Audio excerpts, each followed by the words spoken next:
بسم الله الرحمن الرحيم. أعوذ بالله من الشيطان الرجيم. سورة المطففين مكية. بسم الله الرحمن الرحيم. ويل للمطففين الذين إذا اكتالوا على الناس يستوفون وإذا كالوهم أو وزنوهم يخسرون ألا يظن أولئك أنهم مبعوثون ليوم عظيم يوم يقوم الناس لرب العالمين كلا إن كتاب الفجار لفي سجين وما أدراك ما سجين كتاب مرقوم ويل يومئذ للمكذبين الذين يكذبون بيوم الدين وما يكذب به إلا كل معتد أثيم إذا تتلى عليه آياتنا قال أساطير الأولين كلا بل ران على قلوبهم ما كانوا يكسبون كلا إنهم عن ربهم يومئذ لمحجوبون ثم إنهم لصال الجحيم ثم يقال هذا الذي كنتم به تكذبون كلا إن كتاب الأبرار لفي عليين وما أدراك ما عليون كتاب مرقوم يشهده المقربون إن الأبرار لفي نعيم على الأرائك ينظرون تعرف في وجوههم نظرة النعيم يسقون من رحيق مختوم ختامه مسك وفي ذلك فليتنافس المتنافسون ومزاجه من تسنيم عينا يشرب بها المقربون إن الذين أجرموا كانوا من الذين آمنوا يضحكون وإذا مروا بهم يتغامزون وإذا انقلبوا إلى أهلهم انقلبوا فكهين وإذا رأوهم قالوا إن هؤلاء لضالون وما أرسلوا عليهم حافظين فاليوم الذين آمنوا من الكفار يضحكون على الأرائك ينظرون هل ثوب الكفار ما كانوا يفعلون صدق اللہ العظیم۔ اب سب سے پہلے ہم ان 6 آیات کا شان نزول پڑھ لیتے ہیں۔ لفظ مطففین جو ہے ویل للمطففین یعنی بڑی خرابی ہے ناپ تول میں کمی کرنے والوں کے لیے۔ اب مطففین کا جو معنی ہے وہ کیا ہے کہ ناپ تول میں کمی کرنے والے، اسی نسبت سے اس کا نام جو ہے سورۃ المطففین یا جو ہے تطفیف رکھا گیا ہے۔ اس صورت کے زمانہ نزول میں تھوڑا سا اختلاف ہے، کیونکہ بعض مفسر کہتے ہیں کہ مکی صورت ہے اور بعض نے اس کو مدنی صورت کہا ہے، اور میکسیمم جو مفسرین ہیں ان کے نزدیک یہ مکی صورت ہے۔ اور اس کا اختلاف کیوں ہے کہ مکی مدنی صورت کا، کہ جب حضور صلی اللہ علیہ وسلم ہجرت فرما کر مدینہ منورہ تشریف لائے تو آپ صلی اللہ علیہ وسلم نے دیکھا کہ مدینہ کے لوگ لین دین کے معاملات کے پیمانہ اور تول میں کمی بیشی کرتے ہیں۔ تو سب سے اول جو آپ صلی اللہ علیہ وسلم نے ایک مجلس میں ان کو قرآن سنایا تو اہل مدینہ کے حسب حال یہی صورت سنائی، جس میں پیمانہ اور پیمائش اور تول میں کمی کرنے کی سخت منع کیا گیا ہے۔ تو اس سبب سے لوگوں نے سمجھ لیا کہ یہ سورت جو ہے مدینہ میں نازل ہوئی ہے۔ مگر اس روز کے بعد جو اہل مدینہ تھے انہوں نے جو ہے ناپ تول میں کمی کرنا چھوڑ دی تھی، سبحان اللہ۔ تو ان آیات کو سنتے ہی یک لخت سب نے یہ کام جو ہے وہ چھوڑ دیا۔ ایک اور روایت میں ہے کہ رسول کریم صلی اللہ علیہ وسلم جس وقت مکہ مکرمہ سے مدینہ منورہ ہجرت فرما رہے تھے تو راستے میں یہ سورت جو ہے سفر کے دوران جو ہے یہ سورت نازل ہوئی، جبکہ بعض نے اسے خالص مکی دور کی سورت کہا ہے۔ اب اس سورت کا مین مقصد یا موضوع کیا ہے؟ اس سورت کا بھی خاص مضمون قیامت اور آخرت کے یقین اور وہاں کی جزا و سزا اور بعض اعمال جو حقوق العباد کے ہیں اس کی مناسبت سے بیان کیا گیا ہے کہ جو لوگ حقوق العباد میں حق تلفی کرتے ہیں ان کے لیے بڑا سخت عذاب ہے اور بہت سخت سزائیں ہیں، کیونکہ انسان جو ہے وہ حقوق العباد کے متعلق بہت زیادہ جو ہے لاپرواہی کرتا ہے۔ تو اس بارے میں ایک تو یہ کہا گیا کہ اسلام دنیا میں جس قسم کا انسان بنانا چاہتا ہے انسان کو، اس کی دو بنیادیں ہیں۔ ان میں سے ایک کا تعلق تو ہے خالق سے یعنی کہ اللہ کی ذات سے، اور دوسرا تعلق جو ہے وہ مخلوق سے ہے۔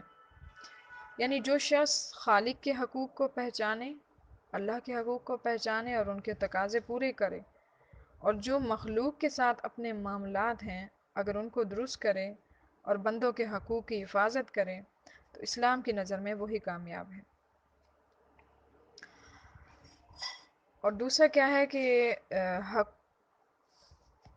جیسے فرمایا کہ نسائی اور ابن ماجہ میں ہے کہ حضرت ابن عباس رضی اللہ تعالیٰ عنہ فرماتے ہیں کہ جب نبی کریم صلی اللہ علیہ وسلم مدینہ میں تشریف لائے تو اس وقت اہل مدینہ ناپ تول کے اعتبار سے بہت برے تھے، تو جب یہ آیت اتری پھر انہوں نے ناپ تول بہت درست کر لی۔ تو ایک مرتبہ حضرت عبداللہ بن عمر رضی اللہ تعالیٰ عنہ جو ہیں وہ فرماتے ہیں کہ مکہ مدینے والے بہت ہی عمدہ ناپ تول رکھتے ہیں۔ آپ صلی اللہ علیہ وسلم نے فرمایا کیوں نہ رکھتے، جبکہ اللہ کا کلام ویل للمطففین یعنی ناپ تول کی کمی کے بارے میں جو ہے اللہ کا حکم آیا ہے، اور جو لوگ اس میں کمی کرتے ہیں ان کو دھمکایا گیا کہ یہ نقصان اٹھانے والے ہیں اور ہلاک ہونے والے ہیں۔ جب اپنا حق لیتے ہیں تو پورا لیتے ہیں، بلکہ کوشش کرتے ہیں کہ زیادہ لے لیں، اور جب دوسرے کو دینے بیٹھتے ہیں تو کمی کرتے ہیں۔ اور کیا فرماتے ہیں کہ حضرت شعیب رضی اللہ تعالیٰ عنہ کی قوم تھی جن کی بری عادت کی وجہ سے اللہ تعالیٰ نے انہیں غارت اور برباد کر دیا تھا۔ وہ کمی کیا تھی کہ وہ لوگ جو ہے ناپ تول میں کمی کرتے تھے۔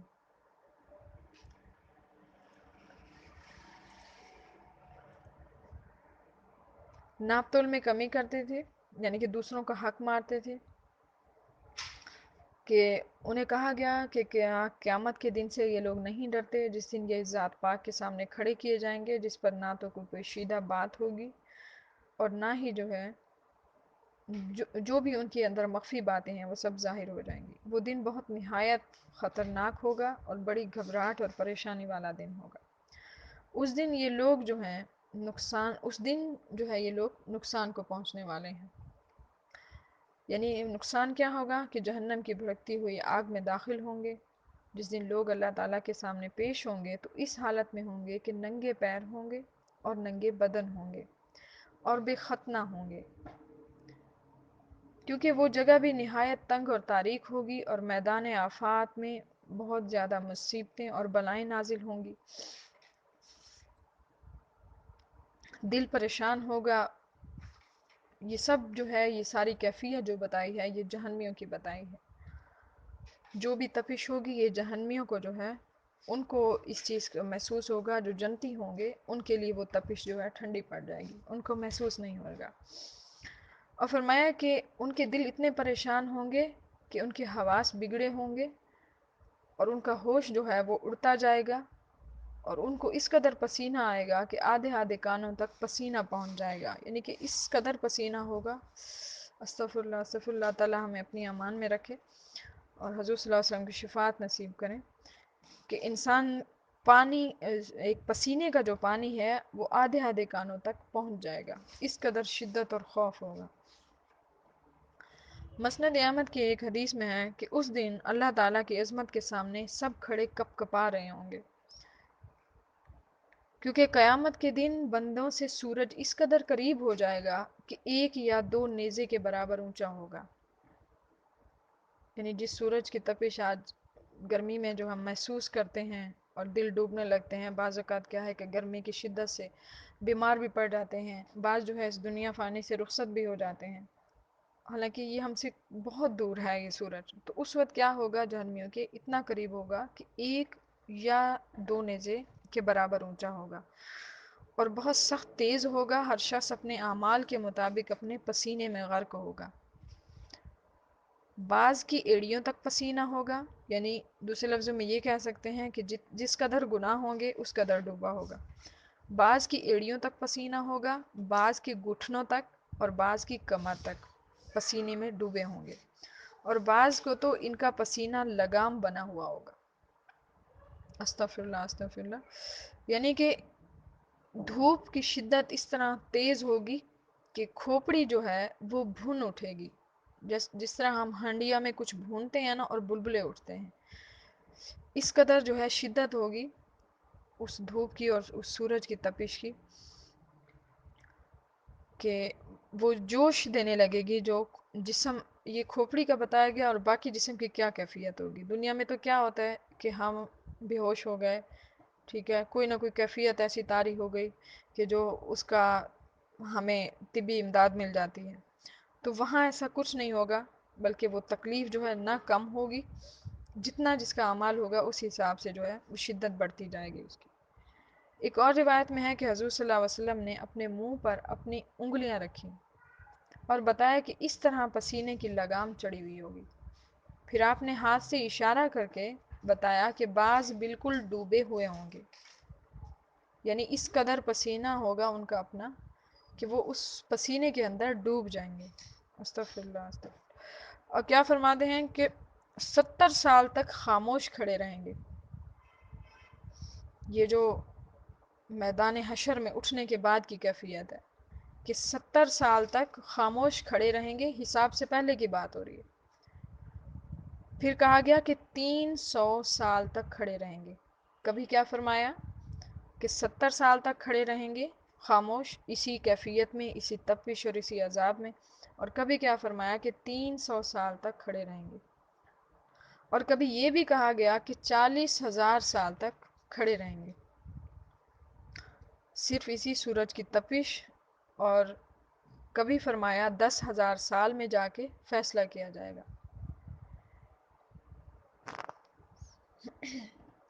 رسول کریم صلی اللہ علیہ وسلم فرماتے ہیں کہ بندہ جب گناہ کرتا ہے تو اس کے دل پر ایک سیاہ نقطہ ہو جاتا ہے، تو اگر یہ توبہ کر لیتا ہے تو اس کی صفائی ہو جاتی ہے، اور اگر گناہ کرتا ہے تو وہ سیاہی پھیلتی جاتی ہے. دوسرے لفظوں میں یہ کہہ سکتے ہیں کہ ہمیں اس چیز کی عادت ہونے لگتی ہے. جب ہم مغفرت نہیں مانگتے، جب اللہ کے سامنے عاجزی نہیں کرتے، تو اس چیز کا جو ہے وہ دلچسپی ہمارے اندر پیدا ہو جاتی ہے، اور یہ انسان جو ہے پھر وہ گناہوں پر گناہ کرنے لگتا ہے، اس کا دل اندھا ہو جاتا ہے اور پھر مر جاتا ہے. یعنی فرمایا کہ یہ لوگ ان عذابوں میں مبتلا ہو کر اللہ کے دیدار سے بھی محروم رہیں گے، اور اللہ کے محبوب سے جو ہیں ان کی شفاعت سے بھی محروم رہیں گے. اور پھر فرمایا کہ ایماندار جو ہیں قیامت والے دن اپنے رب عز و جل کی اپنے آنکھوں سے قیامت کے دن میدان میں دیکھیں گے، اور جنت کے نفیس باغیچے بھی دیکھیں گے. حضرت حسن رضی اللہ تعالیٰ عنہ فرماتے ہیں کہ جب حجاب اٹھائے جائیں گے، یعنی کہ ہٹ جائیں گے، اور مومن اپنے رب کو دیکھیں گے، اور کافر پھر کافر کے پردوں کے پیچھے کر دیا جائے گا، یعنی کافر جو ہیں وہ نہیں دیکھ سکیں گے. البتہ مومن شخص جو ہے وہ ہر صبح شام پروردگار عالم کا دیدار حاصل کریں گے. سبحان اللہ. یا اسی جیسا اور کلام ہے کہ فرماتے ہیں کہ نہ صرف خدا سے یہ محروم رہیں گے، بلکہ یہ لوگ جو ہیں جہنم میں جھونک دیے جائیں گے، اور انہیں حقارت اور ذلت اور ڈانٹ ڈپٹ کے طور پر غصے کے ساتھ کہا جائے گا کہ یہی ہے وہ جسے تم جھٹلاتے رہے. پھر فرماتے ہیں علیین یعنی بدر کا حشر بیان کیا گیا ہے کہ اب نیک لوگوں کا بیان ہو رہا ہے کہ اب ان کا ٹھکانہ جو ہے علیین ہے، جو کہ سجین کے بالکل برعکس ہے. حضرت ابن عباس رضی اللہ تعالیٰ عنہ اور حضرت کعب رضی اللہ تعالیٰ عنہ نے سجین کا سوال کیا تو انہوں نے فرمایا کہ وہ 7ویں زمین ہے اور اس میں کافروں کی روحیں ہیں، اور علیین کے سوال کے جواب میں فرمایا یہ 7واں آسمان ہے اور اس میں مومنین کی روحیں ہیں۔ اور پھر کیا فرماتے ہیں، سب سے اول چیزیں اور اعلیٰ درجے کے جنتی تو دن بھر میں 2 مرتبہ اللہ کا دیدار کریں گے اور اپنے دل کو جو ہے وہ سکون اور آنکھوں کو پرنور کریں گے۔ اگر ان کے چہرے پر نظر ڈالے تو بیک نگاہ ان کو خوشحالی محسوس ہوگی اور بہت زیادہ وہ جو ہے خوش اور آرام اور راحت کی زندگی میں ہوں گے۔ پھر فرمایا مسند احمد میں ہے کہ رسول کریم صلی اللہ علیہ وسلم نے فرمایا کہ جنت کی ایک قسم کی شراب ہے، یعنی رسول صلی اللہ علیہ وسلم فرماتے ہیں کہ جو کسی پیاسے مسلمان کو پانی پلائے اسے اللہ تعالیٰ جو ہے اسے اللہ تعالیٰ رحیق یعنی جنت کی مہر والی شراب، اور جو کسی بھوکے کو مسلمان کو کھانا کھلائے اسے اللہ تعالیٰ جنت کے میوے کھلائیں گے، اور جو کسی ننگے بدن مسلمان کو کپڑا پہنائے تو اللہ تعالیٰ اسے جنت کا سبز ریشم کپڑا پہنائیں گے۔ سبحان اللہ۔ یہ جو ہے مسند احمد میں بھی ہے یہ حدیث۔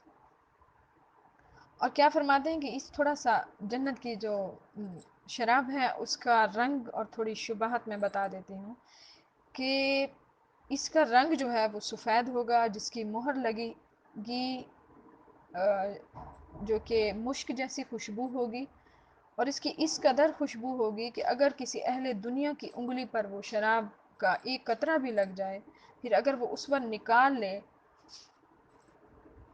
لیکن تمام دنیا جب وہ ایک قطرہ بھی اگر اس سے نکل جائے تو تمام دنیا، جس کو ہم صرف ایک گھر، ایک کمرہ، ایک کنٹری کی بھی بات نہیں ہو رہی، بلکہ تمام دنیا میں اس کی خوشبو مہک جائے گی۔ سبحان اللہ، کہ کس قدر مہک والی یہ شراب طہورہ ہوگی۔ اب پھر فرمایا کہ ختام کے معنی یعنی خوشبو کے ہیں۔ پھر فرمایا حرص کرنے والے اور کثرت سے سبقت کرنے والے یہ چاہیں گے کہ ایسی چیزوں کے لیے عمل کرنے والوں کا عمل کم کرنا چاہیے، یعنی جنت کی بہترین شراب کا نام تسنیم جو ہم نے پڑھا ہے وہ نام دیا گیا ہے۔ یہ ایک نہر ہے جس سے سابقین لوگ تو ہیں برابر پانی پئیں گے یعنی شراب پئیں گے، اور داہنی ہاتھ والے اپنی شراب رحیق جو ہے ملا کر اس میں پئیں گے تسنیم کے اندر۔ پھر فرمایا کہ جو مومنین کا مذاق اڑاتے ہیں، یعنی دنیا میں تو ان کافروں کو خوب بنائی تھی کہ ایمانداروں کا مذاق اڑاتے تھے اور چلتے پھرتے آوازیں کستے تھے اور حقارت اور تذلیل کرتے تھے، اور اپنوں میں جا کر خوب باتیں کرتے تھے، جو چاہتے تھے اپنی مرضی سے کرتے تھے۔ لیکن فرمایا کہ کفر پر آمادہ ہو کر مسلمانوں کے اعضاء پہنچانا، کیونکہ مسلمان ان کی مانتے نہ تھے تو یہ انہیں گمراہ کرنا چاہتے تھے، یعنی اللہ تعالیٰ کے احکام سے انہیں ہٹانا چاہتے تھے کہ یہ لوگ محافظ بن کر تو نہیں اللہ تعالیٰ کی طرف سے ان کے پاس بھیجے گئے کہ وہ مومنین کے بارے میں جو اس طرح باتیں کرتے ہیں، یعنی اس جہنم میں پڑے وہ جھلستے رہیں گے۔ فرمایا مجھ سے بات نہ کرو، میرے خاص بندے کہتے تھے کہ اے ہمارے پروردگار، ہم ایمان لائے تو ہمیں بخش اور ہم پر رحم کر، تو سب سے بڑا رحم کرنے والا ہے۔ تو تم ان کا مذاق اڑاتے تھے، اور حالانکہ تم خود تو غافل تھے، میری یاد بھلا بیٹھے تھے، اور یاد بھلانے کے ساتھ جو ہے دوسرا گناہ کیا کرتے ہیں کہ ہنسی مذاق کرتے ہیں۔ فرمایا دیکھ آج میں نے ان کے صبر کا بدلہ دیا اور وہ ہر طرح کامیاب ہیں، اور وہ تختوں پر بیٹھے ہوں گے، اور ایک تو اللہ کا دیدار کر رہے ہوں گے، اور دوسرا جو ہے وہ اللہ کے مہمان ہوں گے، اور باعزت طریقے اور باعظمت طریقے سے وہ گھر میں ٹھہرے ہوں گے۔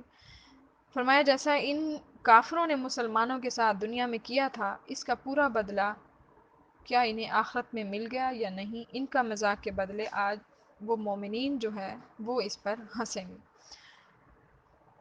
تو اللہ تعالیٰ جو ہے ہمیں نیک عمل کی توفیق دے اور اس گناہ سے ہمیں بچائے۔ کہیں کبھی غفلت سے منہ میں یہ ایسی بات نکل بھی جائے تو فوراً توبہ کریں، بلکہ فوراً سے اپنے گھر والوں کو بھی اس چیز سے آگاہ کریں کہ اگر کوئی یہ غلطی کر رہا ہے تو اس کو فوراً سے اللہ کا یہ حکم سنائیں۔ اب اس کے خواص نوٹ کر لیتے ہیں کہ جو آدمی اس سورت کی تلاوت کرتا ہے، یعنی سورۃ المطففین، متففین کی تو اللہ تعالیٰ اس سے جنت کے شراب رحیق مختوم پلائیں گے، جیسے ہم نے پڑھا تھا پچھلی صورت میں کہ کس قدر اس دن پانی کی شدت محسوس ہوگی جب سورج جو ہے 1 یا 2 نیزے دور ہوگا۔ پھر فرمایا اگر کوئی اس سے یہ فائدہ اٹھانا چاہتا ہے کہ جیسے کوئی چیز ہم سٹور کرتے ہیں تو بجائے کیمیکل لگانے کے یا کچھ ایسی چیزیں رکھنے کے، بہتر کیا ہے کہ اس صورت کو پڑھ کر اس چیز پر دم کر دے تو انشاءاللہ آپ کا مال جو ہے وہ محفوظ رہے گا۔ لیکن اس چیز کو محفوظ کرنا ہے جو شریعت میں الاؤ ہے، یعنی ناجائز منافع خوری یا غلہ وغیرہ کا جو سٹاک کرتے ہیں جو کہ شرعن جو ہے حرام ہے، ان چیزوں پر جو ہے قرآن آیات کو کبھی نہ پڑھیں، بلکہ اس کے لیے الٹا گناہ ہوگا۔ تو ہمیشہ جو ہے حق پر اور جو شرعی اصولوں میں ہے، جو کاروبار ہے یا جو بھی کام ہے اس پر یہ صورت پڑھیں، انشاءاللہ اللہ تعالیٰ اس کی حفاظت فرمائیں گے۔ اللہ تعالیٰ ہم سب کو عمل کی توفیق دے، آمین یا رب العالمین۔